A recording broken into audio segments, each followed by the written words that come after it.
Seorang ayah sedang berdiri di dekat rak minuman anggur di supermarket. Dia ingin membeli sebotol anggur untuk anak-anaknya. Petugas itu memperingatkannya, anak-anak tidak boleh minum. Tapi nyatanya anak bungsu dari sang ayah sudah 30 tahun. Dia membuat janji dengan anak itu untuk pulang lebih awal dan makan malam bersama, agar anaknya makan dengan lebih semangat. Dia tidak membeli daging sapi diskon untuk pertama kalinya, bahkan menghabiskan ribuan dolar membeli mesin barbeque untuk dibawa pulang. Tetapi malam itu, anaknya masih belum kembali. Kemudian sang ayah menerima telepon dari mereka. Ada yang berkata ia harus bekerja lembur. Ada yang bilang anaknya sakit. Ada yang mengatakan ia harus segera melakukan perjalanan bisnis. Dia sudah lama menantikan makan malam ini. Pada akhirnya, hanya sang ayah yang tersisa. Sejak 8 bulan lalu, setelah ibunya meninggal, anak-anaknya tidak pernah pulang ke rumah. Sang ayah sangat merindukan mereka. Tapi dia tidak mau menunggu lebih lama lagi. Anak-anak sangat sibuk. Kemudian ia pergi untuk menemukan mereka sendiri. Tapi dokter mengatakan padanya, penyakit paru-parunya sudah sangat serius. Perjalanan jarak jauh akan membunuhnya kapan saja. Dia menjadi ragu. Ayah masih membereskan koper, membawa beberapa pakaian, memastikan dia tidak melupakan kuncinya. Kemudian dia memulai perjalanan keluarga ini. Di dalam kereta, dia dengan bangga memperkenalkan anaknya kepada penumpang di sebelahnya. Anak bungsu adalah konduktor sebuah band musik. Putra tertua menjadi pelukis terkenal. The youngest daughter is a dancer. Putri tertua adalah grup eksekutif. Melihat bahwa anak-anaknya sangat luar biasa, ayahnya sangat bangga. Tapi sang ayah mengalami masalah di pemberhentian pertama. Di depan apartemen putra sulung, David. Tidak peduli bagaimana dia membunyikan bel pintu. Tidak ada jawaban. Dia duduk di pintu dan menunggu lama. Masih tidak melihat David kembali. Pada akhirnya dia harus membawa barang bawaannya pergi di kesunyian. Sebelum pergi, dia melewati galeri. Ia menemukan lukisan anaknya di dalam. Dalam keadaan linglung, sang ayah ingat bahwa ketika David masih kecil, dia pernah berkata, "Saya ingin menjadi pelukis di masa depan." Kemudian dia memberitahunya, "Jadilah seorang pelukis." Menjadi kebanggaannya di masa depan. Jelas putranya berhasil melakukannya. Ayah pergi menemui David lagi keesokan harinya. Tapi tidak ada yang membuka pintu. Dia mengeluarkan surat yang sudah disiapkan, menyelipkan di celah pintu. Kemudian ayah bergegas ke pemberhentian berikutnya. Putri tertua Amy tinggal di villa mewah. Ayah membunyikan bel pintu. Orang yang membuka pintu adalah cucunya yang sudah lama tidak dia lihat. Tapi dia ingat dengan jelas. Putrinya memberitahunya, cucunya sakit. Saat dia melihat ayahnya, putrinya tampak sedikit bingung, tidak berbicara sepatah kata pun. Dia meminta putranya untuk mengajak ayahnya bermain. Dan dia bersembunyi di kamar dan menelepon. Di sisi lain, ayahnya secara tidak sengaja mengetahui nilai cucunya rendah. Tapi putrinya selalu memberitahunya, cucunya adalah salah satu yang terbaik di kelas. Dan cucunya, yang berperilaku sangat baik saat makan malam, selalu mencari masalah dengan menantunya. Ayah sepertinya menyadari, putrinya menyembunyikan sesuatu darinya, jadi dia mengusulkan untuk tinggal di sini selama beberapa hari. Tapi dia langsung ditentang oleh putrinya. Dia bilang dia akan bekerja, cucunya akan ke sekolah, tidak sempat merawatnya. Ketika ayahnya mendengar ini, dia tidak memaksa untuk tinggal. Keesokan harinya putrinya membawa ayahnya ke stasiun. Sebelum pergi, sang ayah tiba-tiba bertanya kepada putrinya, "Apakah kamu bahagia?" Putrinya menjawab, "Tentu saja." Ayah sangat senang ketika ada sedikit keraguan dalam senyumannya. Dia tahu bahwa putrinya berbohong. Tapi dia tidak tahu apa lagi yang bisa dia lakukan untuknya. Dia hanya bisa menyeret barang bawaannya, berbalik dan pergi. Jalan setelah ini, putrinya harus melanjutkan sendiri. Sang ayah menyerahkan uang kertas kepada gelandangan. Tapi pemuda itu tidak hanya tidak bersyukur, dan bergegas merebut dompet ayah. Obat ayah dijatuhkan ke tanah. Dia memohon. Tanpa diduga, pemuda itu menginjak botol obatnya. Kemudian dia kabur. Tanpa resep dokter, ayah tidak bisa membeli obat sama sekali. Tidak ada cara lain selain ayah harus sujud, mengambil ampas obat dengan hati-hati. Sang ayah datang ke Las Vegas keesokan harinya. Baru turun dari mobil, ia menemukan putri kecilnya Lucy sedang menunggunya. Lucy di sini sebagai seorang penari. Hidupnya cukup sejahtera. keluar dan duduk di Rolls-Royce yang diperpanjang.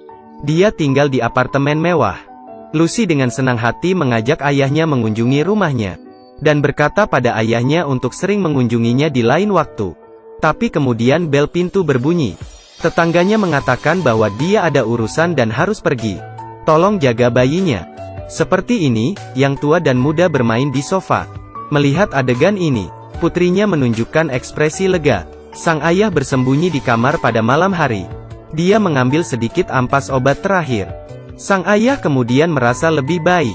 Saat dia keluar dari kamar, sang ayah mendengar pesan telepon. Baru kemudian dia tahu, rumah besar ini awalnya disewa oleh putrinya. Dia mengambil kesempatan di waktu makan. Berkata pada putrinya, "Aku akan pulang besok." Dia sedikit rindu rumah. Sang ayah juga menyebut mendiang istrinya. Karena anak-anak selalu menceritakan rahasia ibunya. Bahkan jika dia menerima panggilan, anak-anak juga akan bertanya, "Ayah, di mana ibuku?" Lucy berkata pada ayahnya, "Ini karena dia dulu sangat galak. Tapi ibunya berbeda. Dia mendengarkan mereka, bukannya menuduh." Ayah mengerutkan kening. Dia ingat adegan ketika dia pergi mencari putra bungsunya beberapa hari yang lalu. Putra bungsu pernah memberitahunya, dia adalah seorang konduktor. Ayah menunjuk poster band musik. Biarkan orang yang lewat membantu mengambil gambar.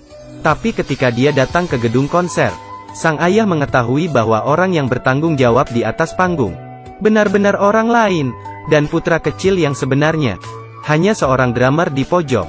Setelah latihan, sang ayah bertanya pada anak bungsunya, "Mengapa orang yang di tengah panggung bukan dia?" Putra bungsu tampak sedikit bingung. Dia bilang dia juga akan menjadi konduktor di waktu luangnya. Tapi ayahnya agak sedih, karena anak bungsunya sudah berbakat musik sejak kecil. Juga menerima pendidikan musik tingkat lanjut. Jadi dia selalu berasumsi bahwa putra bungsu pasti akan menjadi orang yang luar biasa. Putra bungsu terdiam lama setelah mendengar ini. Dia mengumpulkan keberanian untuk memberitahu ayahnya. Mungkin ini adalah kehidupan yang dia inginkan. Sang ayah sedikit terkejut. Ini adalah pertama kalinya putra bungsunya percaya padanya. Dia ingin berbicara lebih banyak dengan putranya. Jadi dia meminta untuk tinggal beberapa hari lagi. Anak bungsu memberitahunya, "Saya akan pergi ke Eropa untuk tampil malam ini. Saya akan mengepak barang bawaan saya dan segera berangkat." Tak berdaya sang ayah hanya bisa pergi. Sebelum pergi, dia bertanya kepada putranya, "Apakah kamu bahagia?" Anak bungsu menjawab sambil tersenyum, "Tidak ada orang yang lebih bahagia di dunia ini." Ayah tidak berbicara saat dia berbalik dan pergi. Putra bungsu tiba-tiba meminta maaf padanya. Dia merasa bersalah karena tidak menjadi kebanggaan ayahnya. Sang ayah hanya tersenyum dan pergi. Beberapa hari kemudian sang ayah naik pesawat pulang. Tapi penyakitnya tiba-tiba muncul. Dia bergegas ke toilet, tapi masih tidak bisa bernapas. Pramugari menyadari ada yang tidak beres. Tapi dia pingsan. Ayah yang tua ini tidak bisa menangis di ranjang rumah sakit. Karena dia baru tahu, putra tertua yang paling dia sayangi, karena overdosis narkoba, meninggal di Meksiko. Putra bungsu juga berkata, dia telah banyak menderita di tahun-tahun ini. Apalagi setelah ibu meninggal. Dia belum bisa keluar. Anak-anak telah menyembunyikan ini. Mereka tidak ingin ayah terlalu khawatir. Tapi ayah tahu, mereka masih memiliki banyak hal untuk disembunyikan darinya. Malam ini dia bermimpi, anak-anaknya di masa lalu, duduk di sekitarnya. Ayah menanyai mereka, mengapa mereka berbohong, meskipun mereka menyamar dengan baik. Tapi ayah hidup untuk sebagian besar hidupnya. Dia sudah melihat petunjuknya. Putri sulung hanya bisa mengaku. Dia sudah berpisah dari suaminya sejak lama. Anaknya menjadi sangat memberontak. Anak bungsu memberitahunya, "Saya tidak pergi ke Eropa untuk tampil sama sekali." Tapi ia melakukan ini bukan untuk menyakiti ayahnya. Ayah tidak berbicara setelah mendengarkannya. Tapi melihat gadis kecil itu, dia bertanya padanya, "Anak yang tetangga bawa adalah milikmu, kan?" Gadis kecil itu berkata, dia ingin memberitahunya, tapi ibunya meninggal. Dan dia juga bukan seorang penari. Hanya seorang pelayan yang bekerja di restoran. Akhirnya sang ayah bertanya kepada putra sulung David, "Mengapa terus bersembunyi dari dirimu sendiri?" David hanya terus tertawa. Itu membuat ayah marah. Ini adalah pertama kalinya dia sangat marah. Dia tidak bisa berpura-pura tidak ada yang terjadi. Setelah kematian istrinya, menyerahkan anaknya padanya. Tetapi sekarang, dia bahkan tidak tahu bagaimana menjelaskan kepada istrinya. Tiba-tiba hujan lebat. Anak-anak menghilang tanpa jejak. Ketika ayah bangun lagi, saya terpana melihat David berdiri di samping tempat tidur. Terus meminta maaf pada dirinya.